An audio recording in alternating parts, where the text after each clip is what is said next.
to the Cinementalists. Noun, plural. Definition, those whose love for movies runs so deep, they can't help but do a podcast about them. Hosted by Colton Robertson and Joseph George.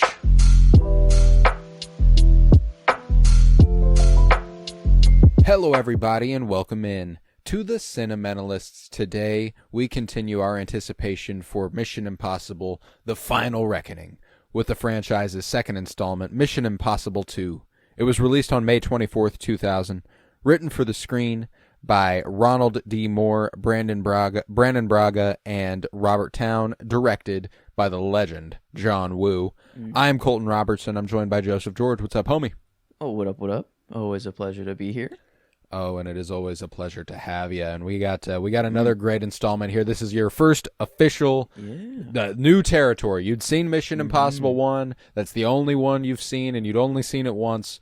Now you're in the clear. There's nothing you know about the rest of these movies. How'd you feel about Mission Impossible 2? Yeah. This from the first movie, this is not what I was expecting number 2 to quite be like. But then, now that I'm, after the movie's over, maybe hindsight's 2020, just having John Woo attached to it, I guess I should have expected it to go down more this route. Because I guess the only John Woo I've seen is Hard Boiled, I think. Yeah. And that, Probably. oh my, yeah. That's just the dude. The dude knows how to do some gunfights and some explosions in slow mo and it wouldn't be a John Woo action sequence without a motorcycle exploding at some point. You know what I'm saying? Yeah, he's got to. I feel like he's got to just hit some marks. It's like Michael Bay. He's just known for just explosions everywhere. Is just kind of like everything will explode if Michael Bay is attached. I feel like John Woo is just like, yup, a motorcycle will explode. He loves guns birds. are getting fired. Doves yes, are doves. Birds. Yeah. Birds are a big time motif in his work. He loves him some birds. Birds. Yeah. Yeah, I love John Woo, man. He is. It's incredible that he's as fantastic a director as he is. This franchise is as awesome as it is. Do you know how fucking awesome a franchise has to be for me? For John Woo to direct an action movie. Yep. And Tom Cruise to be at the absolute zenith of his sex appeal. Just True. the sexiest he's ever been. So fucking fine. Thandiwe Newton, so hot and so great. Anthony Hopkins, this great shady IMF agent. Doug Ray Scott, great villain. All of these things. For John Woo to direct Tom Cruise at his sexiest, and it is probably, and certainly for me, bottom 2 Mission Impossible. Okay. That's incredible. That's incredible. Yeah, like that's how good 2. this franchise is. It's weird. I guess it's weird that I haven't seen the rest of them, but I kind of had this feeling. I feel like this is the Mission Impossible if you just want to have just a fun time. If you it feels, even though again I haven't seen the rest, it feels detached kind of from the rest of them in a way. Well, I don't know. That's kind of the appeal of the first 4 Mission Impossible movies is that you can watch any of them and it'll be fine. Like if you've never seen any of the other ones, you could watch any of the first 4 and it would be fine. This now, this is making much more sense. Like they are kind of more adventure of the week sort of vibe, and they do eventually come to a point whenever they start calling back a little bit. The characters get brought through. There's connections a little bit more, but. Just as far as filmmaking is concerned, obviously John Woo and Brian De Palma are incredibly different, and both incredible in their own regard. Next week we have J.J. Abrams, who is not a director that's as good as Woo or De Palma, but I really enjoy Mission Impossible 3. Something you'll hear me say over the next couple weeks is that there are no bad Mission Impossible movies. I don't think there is. I think that these are all a great time. I think that they're all well done. I think that the action is astounding in this one. This is the leap, from Mission Impossible to here, we lost the paranoia, the thrill, the thriller, but that sexy action is still there, and I think that's something that they never lose sight of. And it's kind of fun to see the franchise take a little bit from each movie with every succeeding movie. Like everything, they take elements that are unique to each movie and end up compiling them to the point where we're at 7 going on 8 now. And I feel like there's a little bit of everything in every movie, which is great. That's kind of, I wonder if that was kind of the idea of the first cut. Like they're like, well, we have a franchise here, but let's just give it to different directors each time and have a new take, and just like, let's make the movie of the time, or just whatever, I don't know, whatever it happens to be. And talk about movie of the time, buddy. This is a 2000 ass movie. Oh my God. I love that I'm born in this year. That this is like a movie that came out when I was born. This is I was 5 months old. Yeah. Yeah, no, I'm fresh out. Wait, what? Yeah, this is May. You're 2 months. You're 2 months old. I'm 2 months. I'm fresh. This is just the current state of the world. I'm 4 months old. Yeah. Oh my God. Yeah, just that's the extreme music, the like I don't know. Hans Zimmer, by the way. Wait. This is Hans Zimmer? Yeah. Wow, yeah, no, that's why I respect. Damn.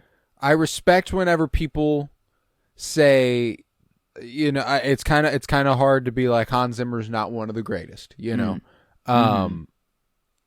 I just think that obviously his high points are very, very high. Interstellar is incredible. The Dune score is incredible. Those are probably my 2 favorites of his.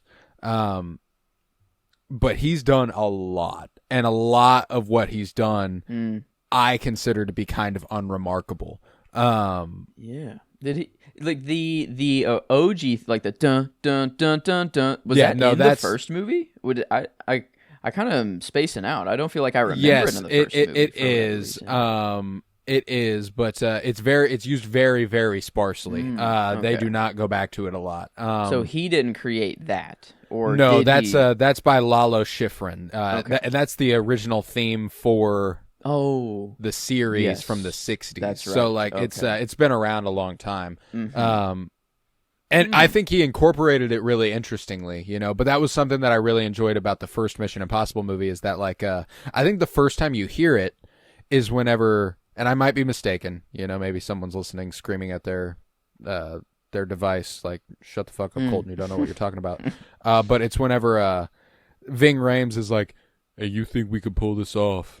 And Tom Cruise is like, we're gonna do it. And then it like dun dun dun dun dun dun. Okay. I think that's when they cut to them driving to the fucking Langley. And I think that this obviously, I mean, it's plain and simple. It's just not as good a movie as the first one. It isn't, but it is just such a fun time, dude. The entire opening where he's recruiting Thandiwe Newton is one of my favorite parts of the franchise. I think it's hilarious. I love the sequence whenever he is, he's undercover as the security, the head of their security, but he's also recruiting her. How long of a con did he have to run for this to work out? Yeah. Bro's got cons everywhere. Like, this is just one of his many personalities, I feel like. Yeah, like he had to be like, oh, perfect, she'll be there. Like, how do you arrange something like that? That's crazy. I love how capable they make Ethan Hunt, and while this is one of the worst Mission Impossible movies, it's one of the best James Bond films. I'll tell you that much. There's Tom Cruise gets to do a little bit more of a Sean Connery Bond sort of vibe. I think he gets to be all sex appeal and little regard for life. And not little regard for life. He's still got that quintessential Ethan Huntness to him. True. But Thandiwe Newton is a great Bond girl, one of the best Bond girls ever. Dougray Scott is an incredible Bond villain. That's what's kind of funny is that this does feel like John Woo took his chance to make his Bond movie, which is funny. Yeah, Tom Cruise is Bond.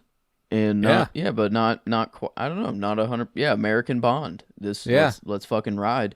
Yeah, I guess. Yeah, and that is a pretty apt way to describe. Yeah, because it doesn't feel like the just the IMF or the espionage and the paranoia that did feel at least that's a large part of why I liked the first movie. And I guess I was like, maybe more action could have been nice, and because that's all I've known this series to be, is action, action, action. And yeah, but you were pleasantly surprised with that sort of like mystical, you're a spy, like, and they Thandie Newton's like, oh, you're a spy, like, I don't think he gets called a spy once in the first movie, and I don't know that he ever gets called a spy again, know. I don't think the words Mission Impossible are actually uttered ever again either. But if you're gonna have someone say them, Anthony Hopkins is as good a actor as any to deliver it. This is Mission Impossible, Mr. Hunt, not Mission Difficult. It should be no problem for you. That's they went for maximum like trailer lines. I feel or just I feel like that's like the energy of early 2000s is just like, let's just fucking everything. Would you feel better if I told you I didn't want you to do this? Yes, then feel better. Yeah. At first, I think in my review on Letterboxd, this is the one thing I'm taking back on is I said it's like a perfect balance of like over the top and not quite cheesy, but it's like it gets pretty. It's pretty cheesy. It's pretty cheesy. Yeah, it gets really cheesy. So, but that's why I'm like I don't think. I don't think that works to its detriment necessarily. Like, I don't think the cheesiness is necessarily what makes the movie not as. Oh, maybe it is. I think the movie's biggest sin is just being so 2000. Like it is like it is aged unquestionably. Yeah, the Matrix just came out. They needed the sunglasses. And they were and the leather jackets. Like they were they were biting that. There's a shot where Tom Cruise looks at Thandie Newton, and you see the reflection of her in his sunglasses. Like there's This is influenced by the Matrix, and I think that's cool. The Matrix was such a pop culture touchstone that like. Everything the next year was, like it was influenced by the Matrix, but it unquestionably dates this movie a little bit, and and that's funny because the first Mission Impossible doesn't feel dated at all. It doesn't. There's kind of a timeless classicness to it. It almost feels like it might be older than '96. And I think that makes it very cool. But it also could have been. It could have been 2010 for all I know. Like it's incredibly well done, and we'll run into this. I mean, I don't think it's necessarily an issue with Mission Impossible 3, but I think Mission Impossible 3 was '06, which, as we know, but like the middle of the aughts action films. You mentioned Michael Bay, that sort of like you'll be able to tell. You'll be able to tell it's a 2006 movie. But regardless, I think that's there's a certain charm to that. There's a certain charm to the idea that these films all have such a firm place in their own regard. Like we said last week, it's incredible that we are about to have the 8th Mission Impossible movie, and it's nearly 30 years after the first one came out. With the same guys, Ving Rhames and Tom Cruise will be in that movie. Like that's Henry Czerny, the guy who was in the first one, Kittredge, he was in 7 and he's going to be in 8. Like that's that's the sort of connective tissue we're dealing with over such a long span of time that whenever something like it's almost aged to the point where it's become good that it's aged, which is weird, like we've been doing this for so long that a movie early on in the franchise is like, oh yeah, wasn't that a long time ago, like I don't know, like that's funny, like a quarter century ago we got Mission Impossible 2 and it feels like it, that's cool. That long. I mean, it's not like I'm like the same age as like, it's not like we're like the same exact age as the movie or anything. It's not like it's too long ago, right? Like it, but no, I get your point. No, it is a weird that I'm jumping into it now, so I don't have any pre-standing kind kind of love or anything for it, but just knowing, like the only, I guess, other thing that I'm knowing about or that I know of, like the Henry Cavill arm reload, the elbow reload. That's it. I think that is the only other detail I know. The pocket that appears as if from nowhere. Yeah. There's a pocket on his shirt that when he does that, like kind of appears, and I can't tell if it's because they melded two shots where he's different shirts, really, or if it's because his pocket was just so seamlessly attached to like on his shirt that it appears. Yet. Oh yeah, you'll I mean, like it's not that big of a deal, but I remember people are like, "Where'd that pocket come from?" On Twitter, it's like one of those chest pockets that's just like for like a handkerchief or something. The arm reload goes deeper. Yeah, he reloaded a pocket. He reloaded his arm so hard he created a pocket on his shirt. That's Henry Cavill. Different breed. Yeah, I guess. Different breed. But no, and like that's what's cool too is that. I mentioned that J.J. Abrams is next week. I said last week that Brad Bird, the director of The Incredibles, did the fourth movie. After those, though, 5, 6, 7, and 8 are all directed by the same guy. So it does become a different franchise a little bit because there is a little bit more of a visual language continuity. There's a little bit more of a, performance continuity. Because, I love that Ethan Hunt, while he's still the same character, Tom Cruise is playing him way different in this movie than he was for Brian De Palma, and for J.J. Abrams, it's cool to see that there's just so many facets to Ethan Hunt, and I think that was the benefit of having so many different directors early on, is that you got to see a bunch of different sides of the character, and he became so well-rounded, You get to see it. You get to see him really vulnerable, and you get to see him paranoid, and you get to see him confident and just uber sexy, and like all these things. Like you get to see him in all of his facets. And then one director comes in, Christopher McQuarrie. He's seen all of this. Him and Tom Cruise have an incredible relationship as far as working together behind the camera, and they just get it. They just get what Ethan Hunt is supposed to be, and that's why. Early on, it was the right choice to have a bunch of different directors do this, take Ethan Hunt and do whatever they wanted with him, and then have someone later on refine it all and almost siphon it into something great. And I think that's why I enjoy the franchise a great deal. That's no secret. But I think that John Woo's edition here, while it's pretty widely considered amongst the bottom of the barrel here. And I think, I don't know, maybe that's why I was so okay with it. I was like, while watching, it did surprise, like the very even opening of the scene, I thought that this was Ethan Hunt. For real, just and you're like, throat chop and then the neck snap, and I'm like, what the fuck? I'm like, wait a minute, I was actually kind of pissed. I'm like, hold on a second, I thought Ethan Hunt was supposed to be this, super cool badass spy, but with the moral compass and all. And then I'm like expecting, okay, well maybe this doctor's done some bad shit, or I don't know. I'm like, so I'll figure out what he did, and then I'm like, oh, okay, so this is what I'm like. The face swap thing is I love a good face pull-off reveal in Mission Impossible. This is something that, MI2 abuses it. This one abuses it, but it's not something we will completely lose sight of. We will definitely get a lot more reveals with the face pull-off moments. It's great. But one of my favorite things about this, and John Woo just a couple years earlier did Face Off with John Travolta and Nick Cage. I don't know if you're familiar with this movie.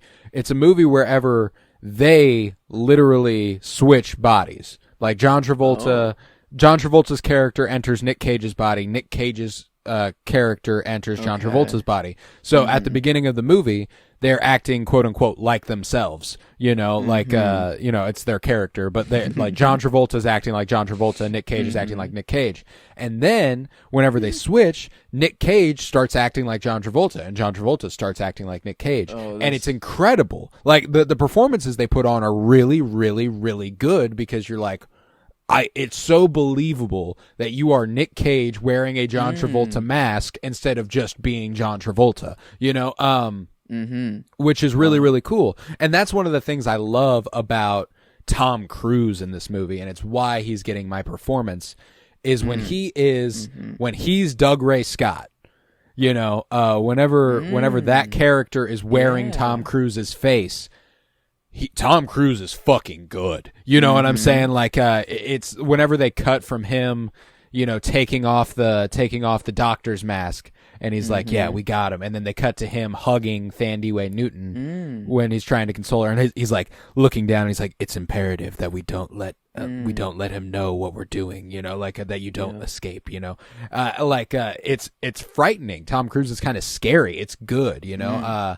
That's why I had to go with Tom Cruise again for both performance and character. I was considering going with Thandiwe Newton's character for character this time around. Yeah, it was.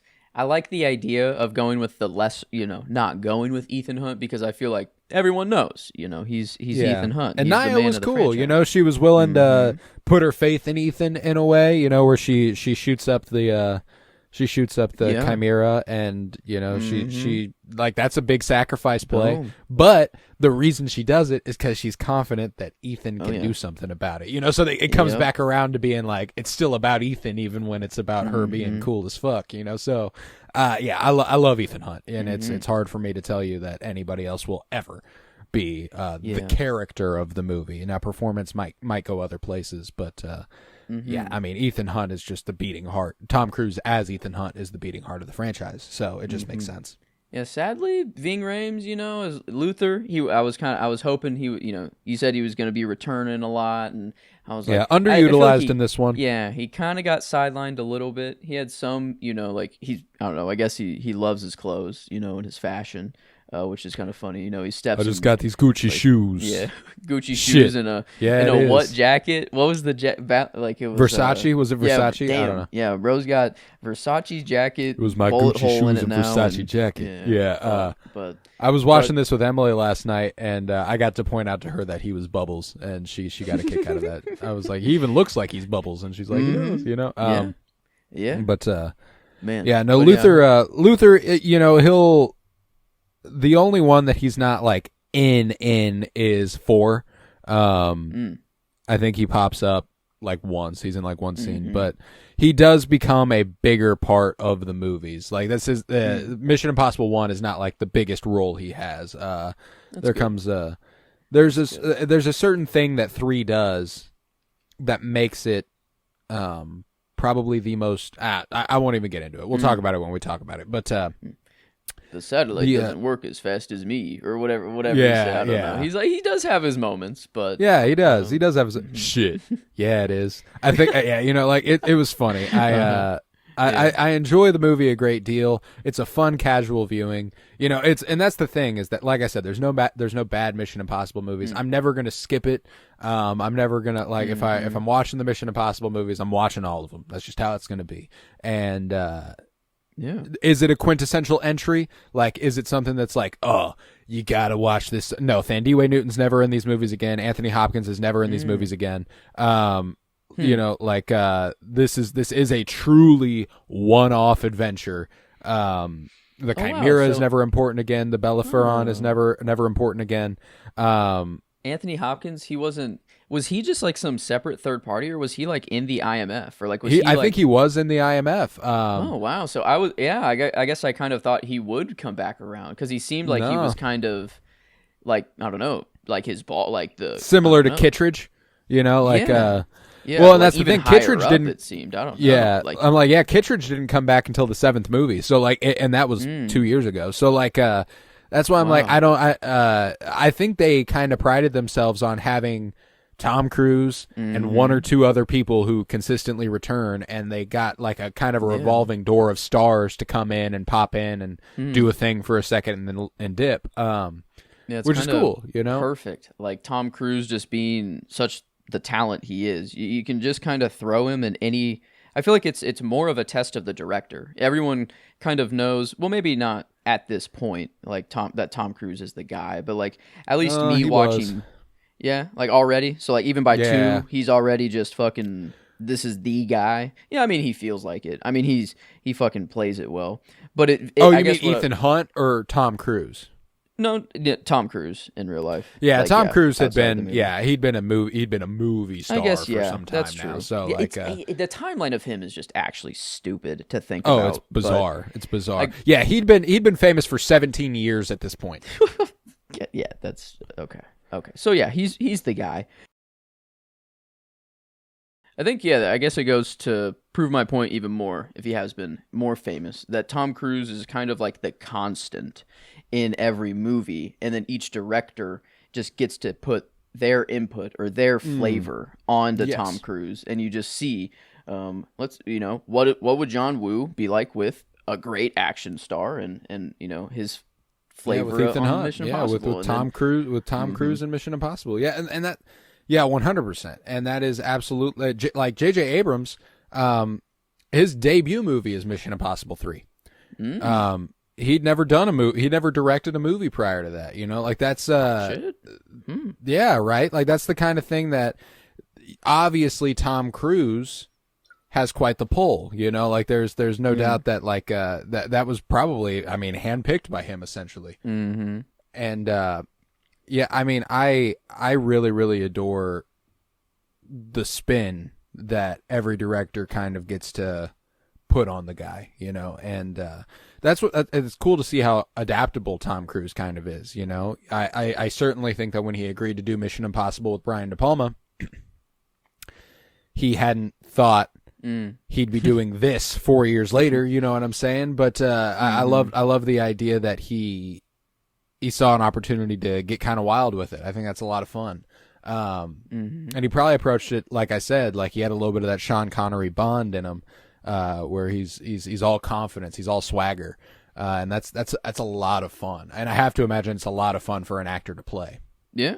I mean, two hot people just being badass. I don't know, driving like the freaking chase. Like I don't know, I'm Dude, I'm too ludicrous. good. Yeah, whatever. You can't recruit me like that. I'm storming off, and then he calls her up on a number that she doesn't even know she has. And, Yeah, whatever. Yeah, like And how like, love it. I don't know. Ethan is just he is anything. Dude is, I don't know. I love how capable he is. But then this 360, the spin, just they locked mirrors, or I don't even know how the cars. It was just, I don't know how. This There was a part whenever Tom Cruise does a full spin as they're crashing, and he just keeps driving. Yep. Like that's all that. Like I love how ludicrous, and I love that he like prevents her from flying off the cliff by crashing into her at one point. Boom. Like yeah, it was like the yeah. only option. Yeah, it's it's incredible, and I love that that's how they're like, okay, all right, now I'm listening. That was cool. I really, really enjoy it, and my favorite scene of the movie is actually the horse races. That sequence is so much fun. I think it's the closest we get to the vibe of the first movie. Like we do have, like we're moving in secret, we're moving in silence. We're sneaking around, we're doing the thing, and the kind of payoff to it as well. Whenever he puts the drive in his left jacket pocket and she puts it back in his right, and he like knows, and he like knows it's good, man. My right jacket pocket. You're like, oh no, yeah. I love it, man. You're right. Yeah. That is kind of, I think, the closest to the first movie you got. It's like, the earplug arriving in the book. It's like, put this in. She's like, oh shit, they find each other with the binoculars, and it's it's so good. Yeah, it's so okay. good. Yeah, I don't know. It was. I guess I don't know, the whole crux of everything. It felt like the virus and him infiltrating, and I don't know, all the it seemed like a 2001 inspired a little bit whenever he has this like the suit on and everything, and it's in like the red light, and then the whenever he destroys the three like in the petri dishes or whatever, I don't know, like the three, it's whatever. got a little it's bit like of how that. it's like fucking, it's like the red circle, I don't know, and it's I thought for a second it was gonna like start to like break down or some stupid, like I don't know how, it's a plant, I don't know why the computer would break down, but I thought it was gonna do some like scary computer shit for a little bit, but right. No, I thought it was... and a gorgeous movie, dude. John Woo has an incredible visual sensibility, and it really, really comes through here. I love whenever his face is lit up by like a spectrum of light. Mm-hmm. Gorgeous, gorgeous shit. Definitely, probably amongst my favorite shots is when he is squatted back behind taking cover, and the left side of his face is just kind of trimmed by rainbow lighting. Oh, dude, gorgeous. I love it. Yeah, I don't know. He didn't care about, fake lighting, whatever. It was like, nope, it's red now. Nope, it's green. It's rainbow. I don't know, just blue, like whatever, whatever it's you a little bit of need. everything. And I mean, that shot of him like leaning out of the helicopter, like whenever he's like horizontal across the top of your screen and the cityscape is below him, like, dude, gorgeous. Him free climbing. Yep. At the beginning of the movie, fucking dope as. It wouldn't be a vacation if I told you where I was going and shit like that. Like, yeah, dude. Is that a repeated line? Is that? Well, I guess maybe it feels like it was just an Anthony Hopkins thing, or just it was just for this movie. It's not one that we come back to again, but yeah, kind of. This is his good. vacation. He just climbs the fucking. I don't even. What this is New Zealand or Australia or like where? I can't remember where he was. Yeah, but bro just gets up there, and then they're like, "All right, here's some Oakleys." On a fucking missile that I thought these people were out here to kill him. 2000. For one, I thought this thing was gonna blow up. I thought they were trying to assassinate Ethan Hunt. And there's so many. Again, going back to the cheesy stuff. Whenever it like lands and he like just kind of giggles and shakes his head to himself, he's like, ha, ha, ha, "Yep, here we go again." Like that shit killed. Like, one of my favorite cheesy parts of this movie. That's just like, if I have one like legitimate gripe beyond the whole like, well, it's just so 2000 that it's kind of hard to ignore.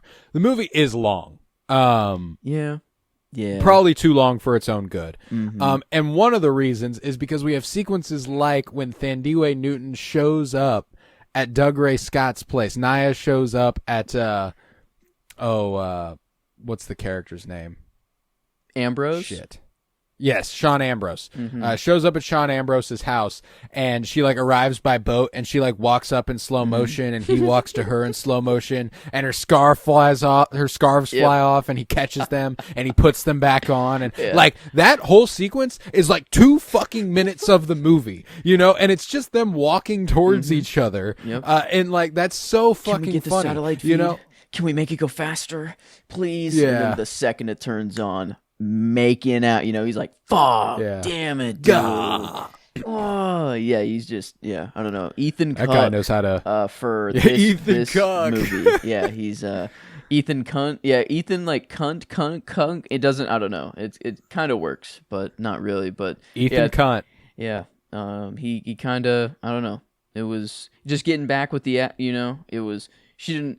That I don't know, that one scene where he's like, it's gonna be impossible to convince her, and then literally convincing her was so easy. She was just like, I'm a thief. She's like, I don't have a conscience, and like whatever. But then it was just more of like, no, I want you to like actually not care a little bit. So it's like the dialogue is cheesy, but at least the beats are there. Oh, the sentiment. The sentiment is there.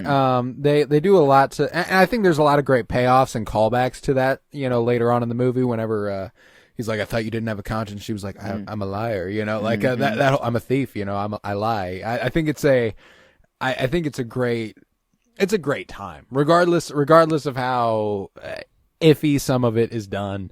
It's so much fun. It's just such a great time that it's hard for me to have I will say, as this was your first viewing, my first viewing, not knowing anything that came next, I wasn't a huge fan. It wasn't until I'd watched the whole franchise and kind of gathered that the charm of the franchise was how unique every movie was. Fresh off of the first Mission Impossible, I'm like, oh, this one's not very good at all. But then kind of going forward, I can kind of gauge the way the rest of the franchise works and kind of go, oh, you know what, this has a lot going for it, and it is a great time. So I ultimately I do have a blast with it. I think Tom Cruise is, as always, just perfect as Ethan Hunt. I think it's a gorgeous movie. I think that like while it could have benefited from a little bit more of that thrilling spy espionage stuff, I do enjoy the horse track. I think that's a great part of the movie. I think that the kidnapping of Brendan Gleeson and having him in a hospital room and making him think it was a dream. That whole sequence is awesome. Damn, dies of influenza. Bro thinks he's about to get assassinated, and then he just wakes up at home. But it's not. I don't know. He did actually have that. Yeah, that is fucked. That is like, it played with my mind of like that. Not that I think I'm being spied on or anything, but how would you know? Because if they're a good spy, like if they are a good spy, then they would be undetected. You would not know that they are spying on you. So it's like, it's just this weird, like, how many times have I just like looked the other way while someone was, I don't know, like sneaking by. It's just like, have I ever seen a spy in real life? Probably, but I would have zero clue. They're out there and they're just people, and it's crazy that this life does exist. Like you exist. Yeah, like there are people who just do this essentially, which is maybe not. It is pretty crazy. I don't know. They're gassing out limousines and making. I don't know. Shit. We probably have the capability of like masking someone up and having someone truly believe it is like that person.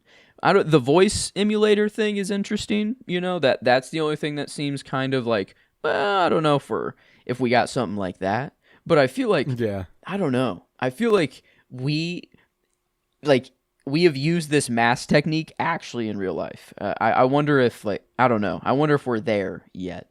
I don't know, and it would make sense that we wouldn't know if we were. That's true. I think that, and that's why we just have so much to look forward to. Like this exactly what we're talking about gets played with a lot more in 3. The masks and the voice emulators, and they kind of show they just kind of show us them putting on the masks and them taking off the voice emulators, but they actually show how they program it in the third one, and it's a lot of fun. Like that. That's sick. That's sick. Like. You'll like 3 a lot. I think 3 catches a bad rep. 2 and 3 tend to be looked at as the bottom of the barrel. Okay. I really have a tough time not loving 3 though. I don't know. But that's the thing, is that it would probably that's what's crazy. It would probably still be bottom 2, even though I fucking love it. That's what's that's what I love about the franchise, is that it's so full of such great movies, and man, it's electric. It's electric, and this one keeps the ball rolling. But no tease for the next one. You're right, that it could be, even this one could be the last Mission Impossible movie. They could have ended it here. It would be kind of weird. I don't know. Maybe to end it here. It feels like you should keep it going, but just because I know that there's 8, the 8th one's on the way. Right.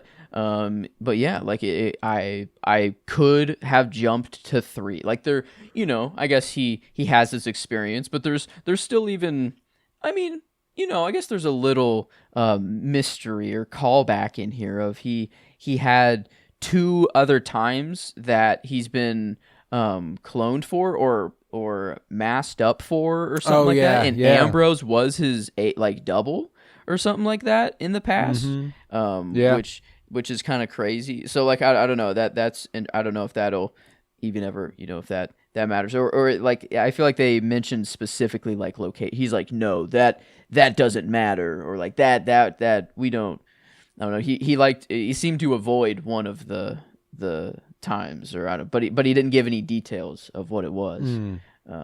But yeah, I don't know. I'm ready for more of the IMF, or the more of the I don't know, just the other characters to kind of just play a little bit more of a factor and be, I don't know, Luther. It would have been nice for him just to have something a little more, and then the other agents were just kind of well, there's that Australian guy that's kind of funny every now and then there's that one pilot, or is that the same? That's definitely dude? what gets it. I think it is the same dude. Okay. That's definitely something that gets better. I think it's something that the first movie had in spades, was that the supporting cast was brilliant. Everybody was just on in that, and in this one, it is kind of focused on Thandie Newton, Tom Cruise, and Doug Ray Scott, and everybody else is just kind of there. I do love Sean Ambrose's right-hand man, Hugh Stamp, played by Richard Roxburgh. Really, really good performance there by him. And not like nothing that's like groundbreaking or anything. We're not recreating the wheel or anything. But man, I think he does a great job. I don't know that twist there. That was the one. Yeah. The one that I was like, oh no, this has to be. Like he's not talking. Like I don't know. I this is the only one that I like just knew kind of from the jump that this was gonna be a mask reveal. But every other one, I don't know. None of the twists were like, oh, or like holy, like I don't think they were that crazy, but like this one was just the most satisfying. I think this one was just to watch it play when he's got out the tape and, underneath. Ooh, Yeah, and again, it's so well done. Whenever he he sees the bandage on the finger and it like zooms in on his eyes and you can tell he's like horrified. He just shot his best homie and like 8 times. Good stuff, bro. Let the clip. I mean, what did he say? This is what you call getting your gun off. Yeah. And, oh man, damn. Ethan is one bad dude. This is one bad man. I guess he will kill. He's not. Yeah, he doesn't have a no kill. That's rule, one of the things that and it's kind of clear that collateral damage is not something he'll tolerate, though. If he can prevent the death of innocents. That's true. He will, but if you're in his way, he'll do what he has to. Yeah, exactly. He's not going to preemptively kill you because like even Doug Ray Scott at one point goes like, and he'll try to come in through the ceiling because he's not going to risk harming a hair on a security guard's head and all that stuff, So I think it's cool. That sequence was great too. The infiltration and Doug Ray Scott kind of narrating exactly what Tom Cruise will do. Good stuff.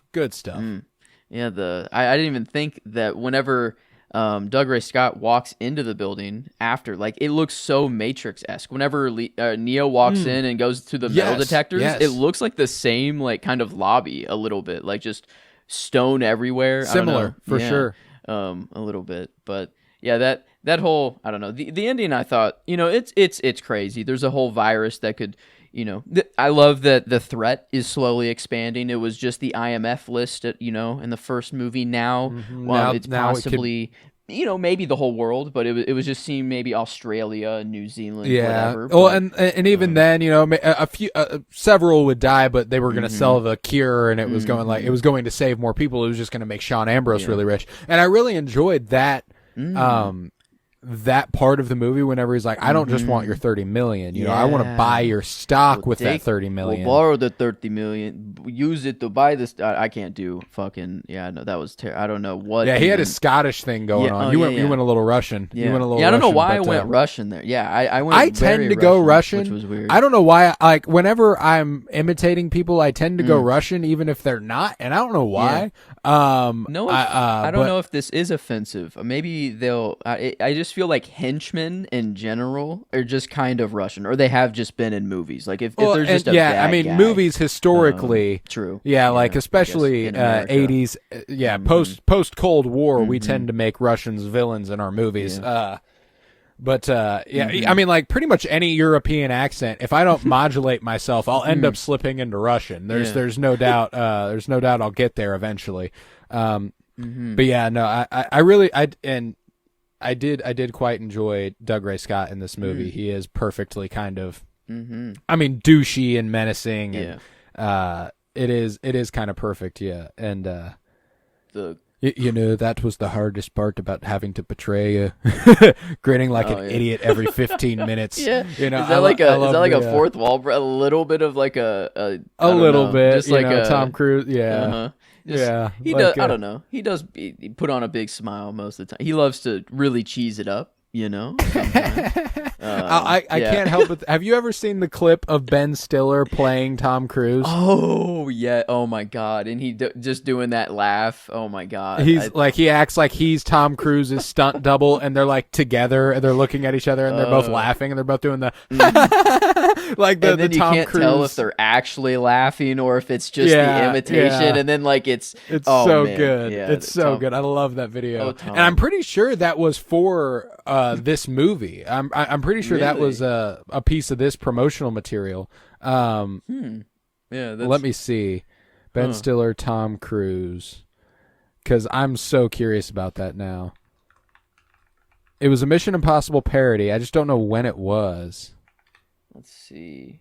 It was... I see... Well... Oh, they were working on Tropic Thunder. That makes sense. Oh, okay.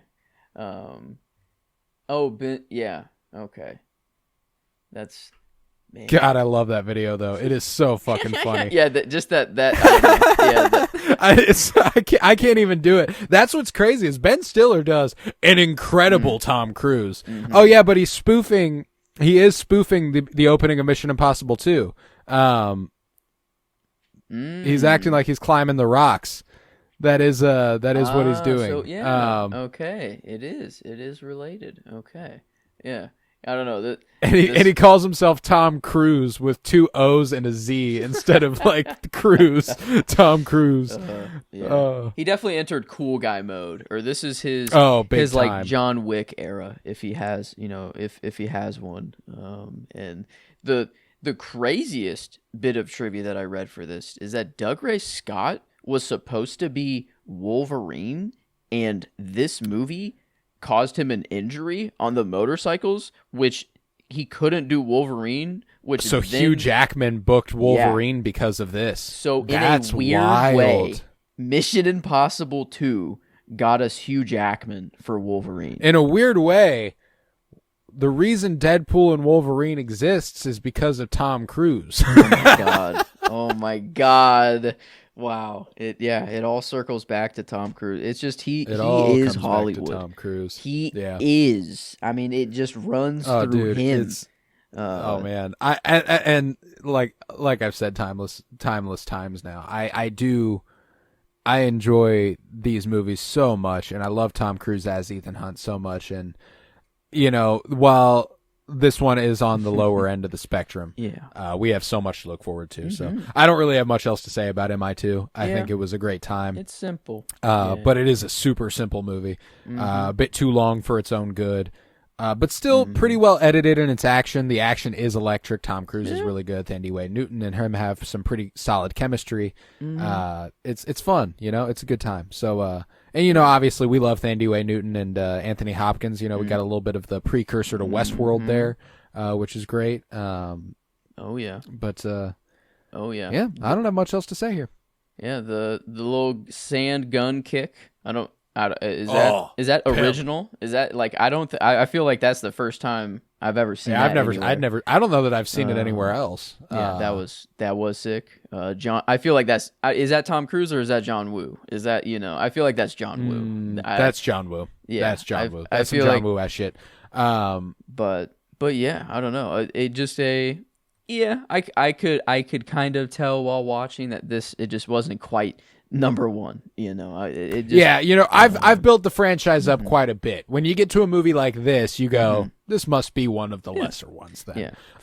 It's fun. Which there does very, have to be. fun. That like there's just going to be lesser movies. That's just how it is, especially across such a long time with so many different creatives and but ultimately it's still so much fun. So yeah, Mission Impossible 2 in the books. We look forward to Mission Impossible 3 next week. I'm going to do the plugs, and then we can rate this movie. It'll be an interesting one because I don't know really how I feel there as a numeric value.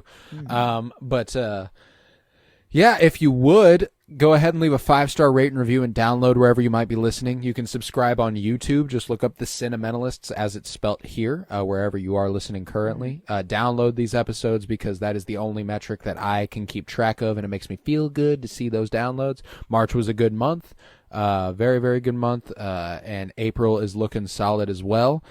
So we're doing good so far. Keep up the good work, team. Everybody keep doing their thing. You can follow me on Blue Sky at Colton Robertson. Interact with me any way you would like. I would love to talk about Mission Impossible with you.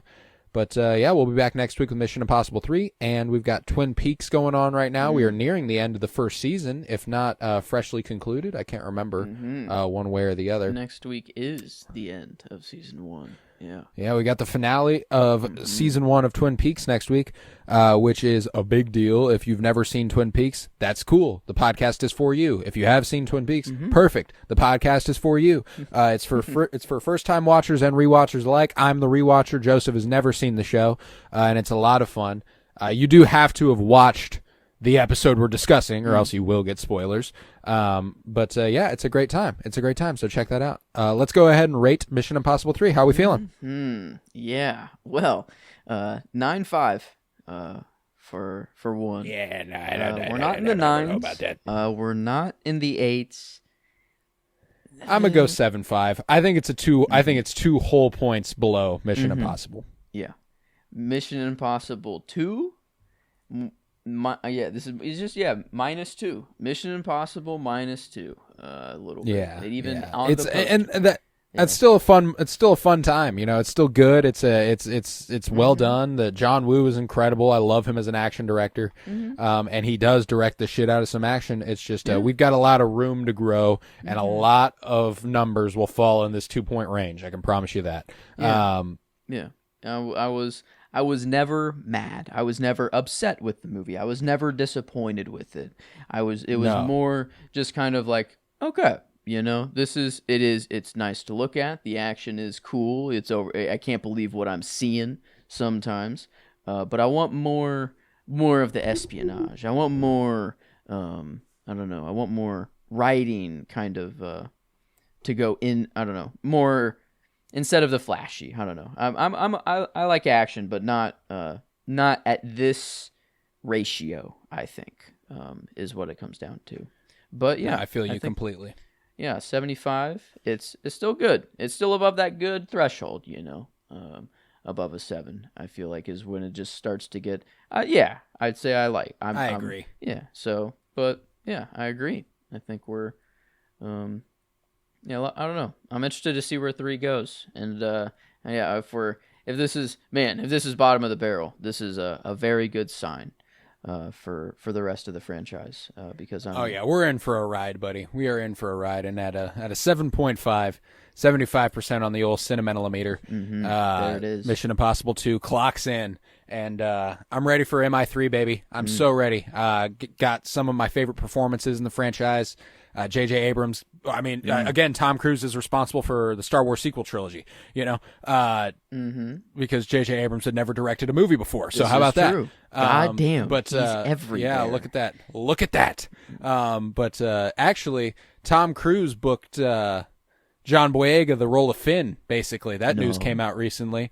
Wait, how? He loved Attack the Block, a movie with John Boyega in it, Really? and he was editing MI4 with J.J. Abrams, and they were like, yeah, you should check out this guy. But yeah, we'll conclude it there. Wow. The man. The man. But yeah, I was Colton Robertson. I was joined by Joseph George. Thank you very much, homie. Oh, thank you for having me. It's always a pleasure to be here. Oh, and it's always a pleasure to have you. And remember, that punk put a hole in my Versace.